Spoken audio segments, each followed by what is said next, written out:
Emotional Intelligence by Daniel Goleman. Part 4, Windows of Opportunity. Chapter 12, The Family Crucible. It's a low-key family tragedy. Carl and Anne are showing their daughter Leslie, just 5, how to play a brand new video game. But as Leslie starts to play, her parents' overly eager attempts to help her just seem to get in the way. Contradictory orders fly in every direction. To the right, stop, stop, stop. And the mother urges, her voice growing more intense and anxious as Leslie, sucking on her lip and staring wide-eyed at the video screen, struggles to follow these directives. See, you're not lined up. Put it to the left, to the left. Carl, the girl's father, briskly orders. Meanwhile, Anne, her eyes rolling upward in frustration, yells over his advice. Stop, stop! Leslie, unable to please either her father or her mother, contorts her jaw in tension and blinks as her eyes fill with tears. Her parents start bickering, ignoring Leslie's tears. She's not moving the stick that much, Anne tells Carl, exasperated. As the tears start rolling down Leslie's cheeks, neither parent makes any move that indicates they notice or care. As Leslie raises her hand to wipe her eyes, her father snaps. Okay, put your hand back on the stick.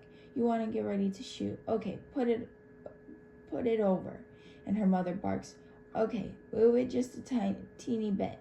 But by now, Leslie is sobbing softly, alone with her anguish. At such moments, children learn deep lessons.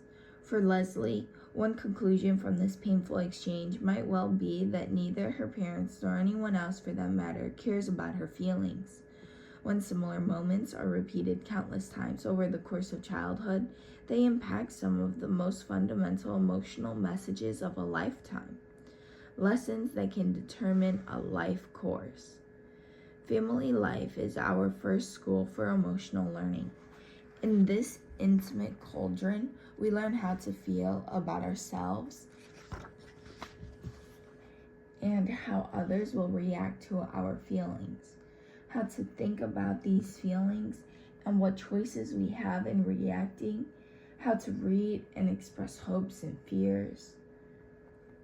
This emotional schooling operates not just through the things that parents say and do directly to children, but also in the models they offer for handling their own feelings and those that pass between husband and wife.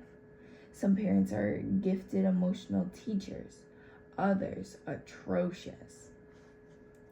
There are hundreds of studies showing that how parents treat their children, whether with harsh discipline or empathetic understanding, with indifference or warmth and so on, has deep and lasting consequences for the child's emotional life. Only recently, though, have there been hard data showing that having emotionally intelligent parents is itself of enormous benefit to a child. The ways a couple handles the feelings between them, in addition to their direct dealings with a child, impart powerful lessons to their children, who are astute learners, attuned to the subtlest emotional exchanges in the family. When research teams led by Carl Hooven and John Gottman at the University of Washington did a microanalysis of interactions in couples and how the partners handled their children, they found that those couples who were more emotionally competent in the marriage were also the most effective in helping their children with their emotional ups and downs. The families are first seen when one of their children was just 5 years old, and again when the child had reached 9. In addition to observing the parents talk with each other, the research team also watched families, including Leslie's, as the father or mother tried to show their young child how to operate a new video game. A seemingly innocuous interaction, but quite telling about the emotional currents that run between parent and child. Some mothers and fathers were like Anne and Carl, overbearing, losing patience with their child's ineptness. raising their voices in disgust or exasperation, some even putting their child down as stupid. In short, falling prey to the same tendencies toward contempt and disgust that eat away at a marriage. Others, however, were patient with their child's errors, helping the child figure the game out in his or her own way rather than imposing the parent's will. The video game session was a surprisingly powerful barometer of the parent's emotional style. 3 most common emotionally inept parenting skills proved to be ignoring feelings altogether. Such parents treat a child's emotional upset as trivial or a bother, something they should wait to blow over. They fail to use emotional moments as a chance to get closer to the child or to help the child learn lessons in emotional competence. Being too laissez-faire. These parents notice how a child feels, but holds that however a child handles the emotional storm is fine. Even say, hitting. Like those who ignore a child's feelings, these parents rarely step in to try to show their child an alternative emotional response. They try to soothe all upsets and will, for instance, use bargaining and bribes to get their child to stop being sad or angry. Being contemptuous, showing no respect for how the child feels. Such parents are typically disapproving, harsh in both their criticisms and their punishments. They might, for instance, forbid any display of the child's anger at all and become punitive at the least sign of irritability. These are the parents who angrily yell at a child who is trying to tell his side of the story. "Don't you talk back to me." Finally, there are parents who seize the opportunity of a child's upset to act as what amounts to an emotional coach or a mentor. They take their child's feelings seriously enough to try to understand exactly what is upsetting them. Are you angry because Tommy hurt your feelings? And to help the child find positive ways to soothe their feelings, instead of hitting him, why don't you find a toy to play with on your own until you feel like playing with him again? In order for parents to be effective coaches in this way, they must have a fairly good grasp of the rudiments of emotional intelligence themselves. One of the basic emotional lessons for a child, for example, is how to distinguish among feelings. A father who is too tuned out of, say, his own sadness, cannot help his son understand the difference between grieving over a loss, feeling sad in a sad movie, and the sadness that arises when something bad happens to someone the child cares about. Beyond this distinction, there are more sophisticated insights and such as that anger is so often prompted by first feeling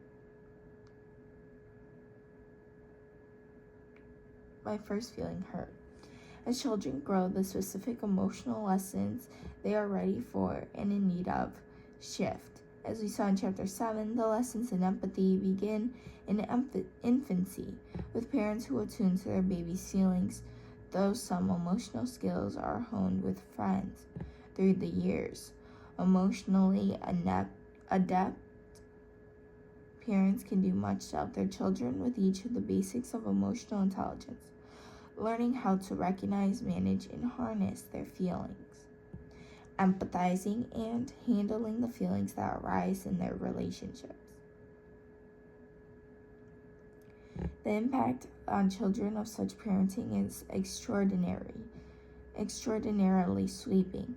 The University of Washington team found that when parents are emotionally adept compared to those who handle feelings poorly, their children, understandably, get along better with, show more affection toward, and have less tension around their parents.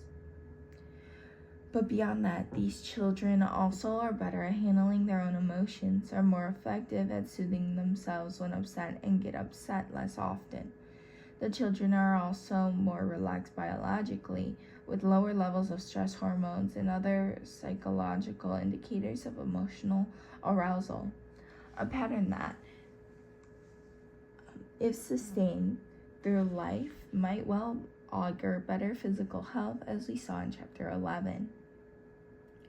Other advantages are social. These children are more popular with and are better liked by their peers and are seen by their teachers.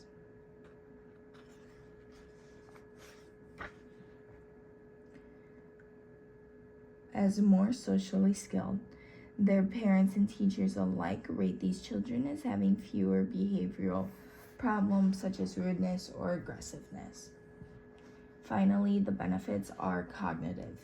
These children can pay attention better and so are more effective learners, holding IQ constant. The 5-year-olds whose parents were good coaches had higher achievement scores in math and reading when they reached 3rd grade. A powerful argument for teaching emotional skills to help prepare children for learning as well as life. Thus, the payoff for children whose parents are emotionally adept is a surprising, almost astounding range of advantages across and beyond the spectrum of emotional intelligence. Head Start. The impact of parenting on emotional competence starts in the cradle. Dr. T. Barry Brazelton, the eminent Harvard pediatrician, has a simple diagnostic test of a baby's basic outlook toward life. He offers 2 blocks to an 8-month-old and then shows the baby how he wants her to put the 2 blocks together. A baby who is hopeful about life, who has confidence in her own abilities, says Brazelton, will pick up 1 block, mouth it, rub it in her hair, drop it over the side of the table, watching to see whether you will retrieve it for her.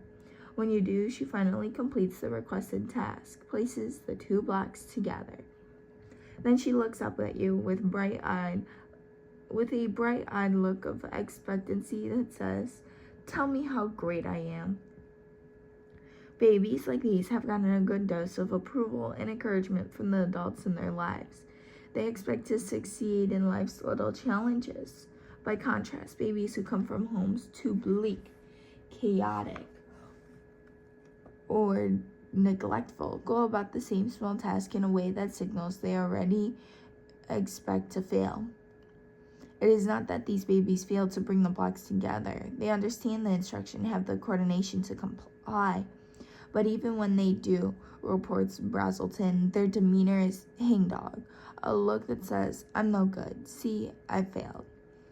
Such children are likely to go through life with a defeatist outlook, expecting no encouragement or interest from teachers, finding school joyless, perhaps eventually dropping out.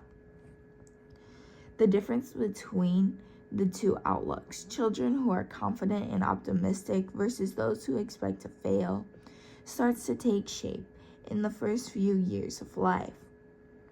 Parents, says Brazelton, need to understand how their actions can help generate the confidence, the curiosity, the pleasure in learning, and the understanding of limits that help children succeed in life.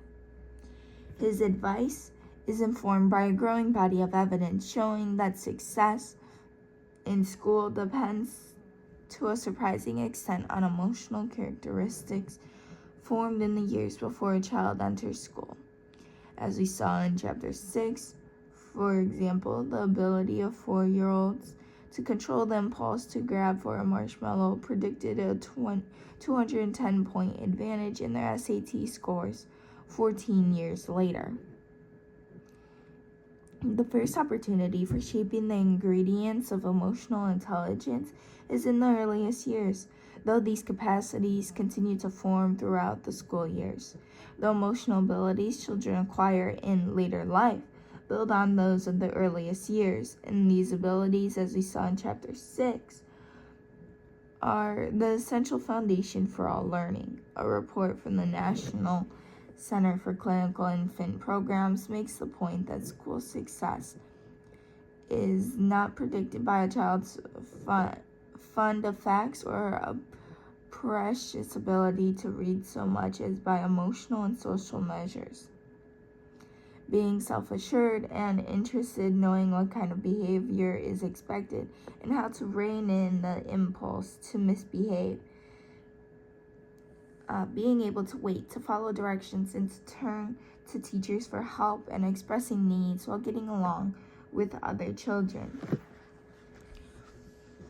Almost all students who do poorly in school, says the report, lack one or more of these elements of emotional intelligence, regardless of whether they also have cognitive difficulties, such as learning disabilities. The magnitude of the problem is not minor. In some states, close to 1 in 5 children have to repeat first grade, and then as the years go on, fall further behind their peers, becoming increasingly discouraged, resentful, and disruptive. A child's readiness for school depends on the most basic of all knowledge, how to learn. The report lists the 7 key ingredients of this crucial capacity, all related to emotional intelligence. 1. Confidence, a sense of control and mastery of one's body, behavior, and the world. The child's sense that he is more likely than not to succeed at what he undertakes and that adults will be helpful. 2. Curiosity. The sense of finding out about things is positive and leads to pleasure. 3. Intentionality. The wish and capacity to have an impact and to act upon that with persistence. This is related to a sense of competence of being effective. 4. Self-control. The ability to modulate and control one's own actions in age-appropriate ways, a sense of inner control. 5. Relatedness. The ability to engage with others based on the sense of being understood by and understanding others. 6. Capacity to communicate. The wish and ability to verbally exchange ideas, feelings, and concepts with others. This is related to a sense of trust in others and a pleasure in engaging with others, including adults. Cooperativeness. The ability to balance one's own needs with those of others in group activity. Whether or not a child arrives at school on the first day of kindergarten with these capabilities depends greatly on how much her parents and preschool teachers have given her the kind of care that amounts to a Heart Start, the emotional equivalent of the Head Start programs. Getting the emotional basics. Say a 2-month-old baby wakes up at 3 a.m. and starts crying. Her mother comes in, and for the next half hour, the baby contentedly nurses in her mother's arm while her mother gazes at her affectionately, telling her that she's happy to see her even in the middle of the night. The baby, content in her mother's love, drifts back to sleep. Now say another 2-month-old baby who also awoke crying in the wee hours, met instead by a mother who is tense and irritable, having fallen asleep just an hour after a fight with her husband. The baby starts to tense up the moment his mother abruptly picks him up, telling him, "Just be quiet. I can't stand one more thing. Come on, let's get it over with." As the baby nurses, his mother stares stonily ahead, not looking at him, reviewing her fight with his father, getting more agitated herself as she mulls it over. The baby, sensing her tension, squirms, stiffens, and stops nursing. "That's all you want," his mother says, "and then don't eat." With the same abruptness, she puts him back in his crib and stalks out, letting him cry until he falls back to sleep, exhausted. The 2 scenarios are presented by the report from the National Center for Clinical Infant Programs as examples of the kinds of interaction that, if repeated over and over, instill very different feelings in a toddler about himself and his closest relationships. The first baby is learning that people can be trusted to notice her needs and counted on to help, and that she can be effective in getting help. The second is finding that no one really cares, that people can't be counted on, and that his efforts to get solace will will meet with the failure. Of course, most babies get at least a taste of both kinds of interaction, but to the degree that one or the other is typical of how parents treat a child over the years, basic emotional lessons will be imparted about how secure a child is in the world, how effective he feels, and how dependable others are. Erik Erikson put it in terms of whether a child comes to feel a basic trust or a basic mistrust. Such emotional learning begins in life's earliest moments and continues throughout childhood. All the same exchanges between parent and child have an emotional subtext, and in the repetition of these messages over the years, children form the core of their emotional outlook and capabilities. A little girl who finds a puzzle frustrating and asks her busy mother to help get one message of the reply is the mother's clear pleasure at the request, and quite another if it's a curt, "Don't bother me, I've got important work to do." When such encounters become typical of child and parent, they mold the child's emotional expectations about relationships, outlooks that will favor in her functioning in all realms of life, for better or worse.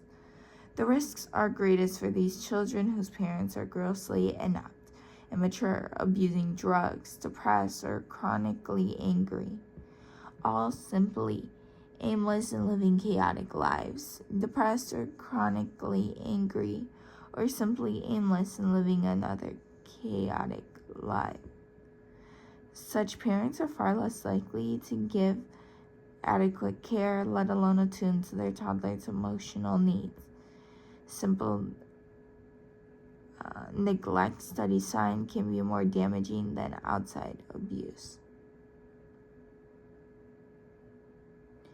A survey of maltreated children found the neglected youngsters doing the worst of all. They were the most anxious, inattentive, and apathetic, alternately aggressive and withdrawn. The rate for having to repeat first grade among them was 65%. The first 3 or 4 years of life are a period when the toddler's brain's growing to about 2/3 its full size, and evolves in complexity at a greatest rate than it ever will. During this period, key finds of learning take place more readily than later in life, emotional learning foremost among them.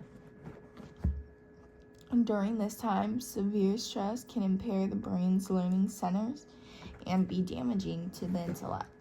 Though, as we shall see, this can be remedied to some extent by experiences later in life.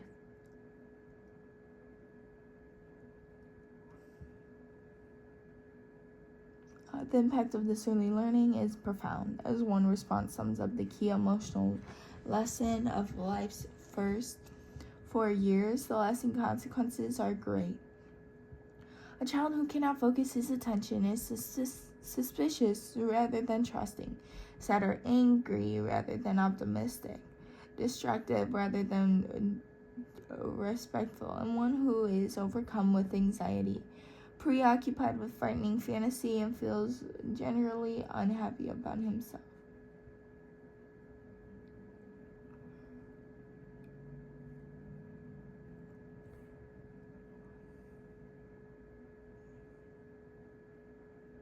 Such a child has little opportunity, let alone equal opportunity, to claim the possibilities of the world as his own.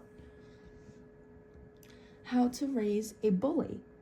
Much can be learned about the lifelong effects of emotionally inept parenting, particularly its role in making children aggressive. From longitudinal studies, such as one of 870 children from upstate New York who were followed from the time they were 8 until they were 30. The most belligerent among the children, those quickest to start fights, and with who habitually used force to get their way, were the most likely to have dropped out of school and, by age 30, to have a record for crimes of violence. They also seem to be handing down their propensity to violence. Their children were, in grade school, just like the troublemakers. their delinquent parent had been. There is a lesson on how aggressiveness is passed from generation to generation. Any inherited propensities aside, the troublemakers, as grown-ups, acted in a way that made family life a school for aggression. As children, the troublemakers had parents who disciplined them with arbitrary,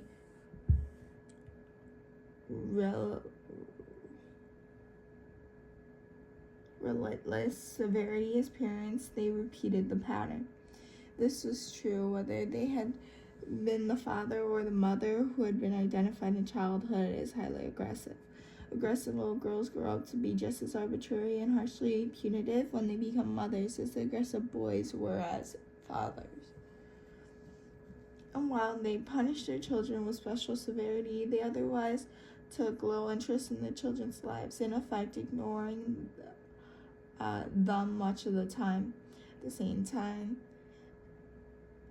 the parents offered these children a vivid and violent examples of aggressiveness, a model the children took with them to school and to the playground and followed throughout life.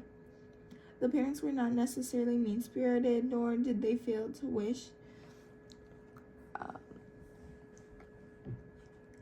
the best for their children. Rather, they seemed to be simply repeating the style of parenting that had been modeled for them by their own parents. In this model for violence, these children were disciplined capriciously. If their parents were in a bad mood, they would be severely punished. If their parents were in a good mood, they could get away with mayhem at home. Thus, punishment came not so much because of what the child had done, but by virtue of how the parent felt.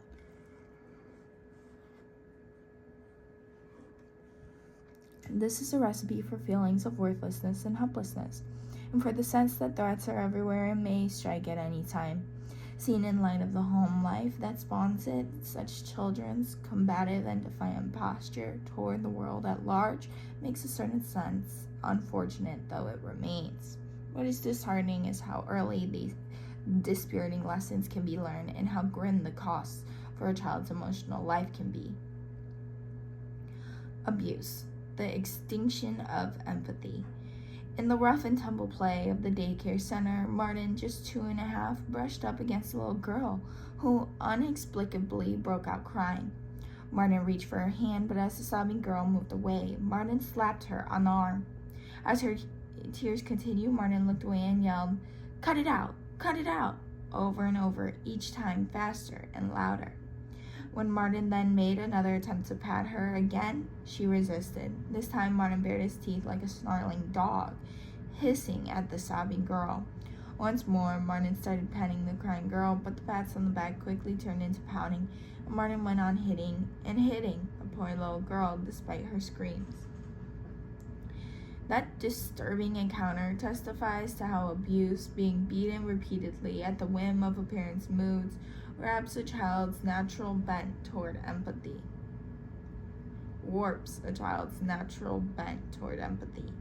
Martin's bizarre, almost brutal response to his playmates' distress is typical of children like him, who have themselves been the victims of beatings and other physical abuse since their infancy.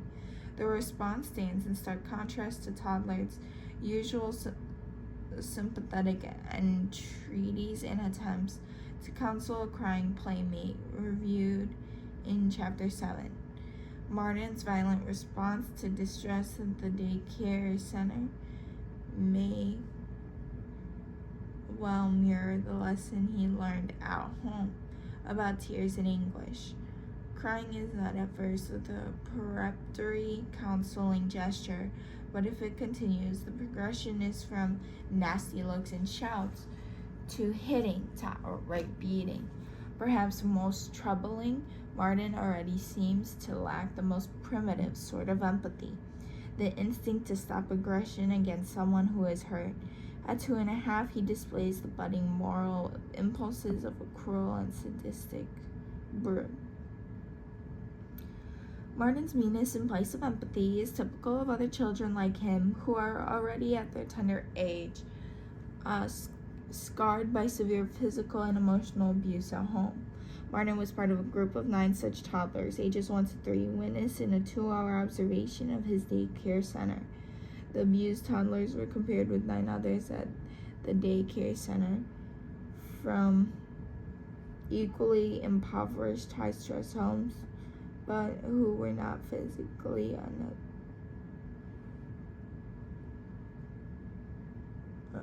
another child was hurt or upset were stark. Of 23 such incidents, 5 of the 9 non-abused toddlers responded to the distress of a child where the abused children could have done so. Not one showed the least concern. Instead, they reacted to a crying child with expressions of fear, anger, or, like Martin, a physical attack. One abused little girl, for instance, made a ferocious, threatening face at another who had broken out into tears.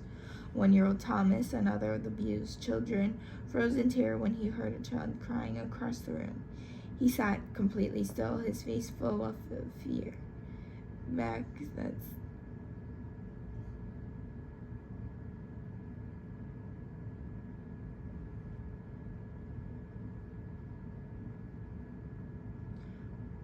Frozen in terror when he heard a child crying across the room. He sat completely still, his face full of fear, back stiffly straight, his tension increasing as the crying continued.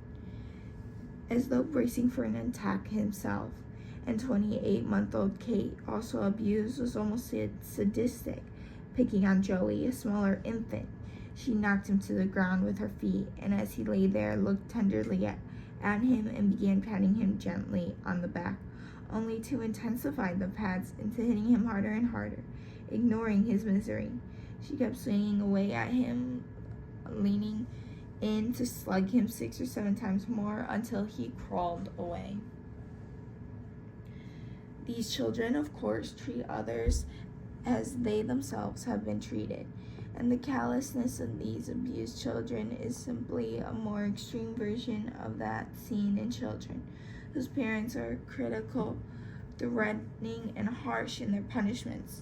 Such children also tend to lack concern, and when playmates get hurt or cry, they seem to represent one end of a continuum of coldness that peaks with the brutality of the abused children. As they go on through life, they are, as a group, more likely to have cognitive difficulties in learning, more likely to be aggressive and unpopular with their peers. Small wonder if their preschool toughness is a harbinger of the future, more prone to depression, and as adults more likely to get into trouble with the law and commit more crimes of violence. This failure of empathy is sometimes, if not often, repeated over generations, with brutal parents having themselves been brutalized by their own, narrowly displayed by children of parents who are nurturing, encouraging their toddlers to show concern for others and to understand how meanness makes other children feel. Lacking such lessons in empathy, these children seem not to learn it at all. What is perhaps most troubling about the abused toddlers is how early they seem to have learned to respond like miniature versions of their own abusive parents. But given the physical beatings they received as a sometimes daily diet, the emotional lessons are all too clear. Remember that it is in moments when passions run high or crisis is upon us that the primitive proclivities of the brain's limbic centers take on a more dominant role. At such moments, the habits the emotional brain has learned over and over will dominate, for better or worse. Seeing how the brain itself is shaped by brutality or by love suggests that children represent a special window of opportunity for emotional learning such abused children have undergone is in seeing how trauma can leave a long-lasting imprint on the brain, and how even these savage imprints can be mended.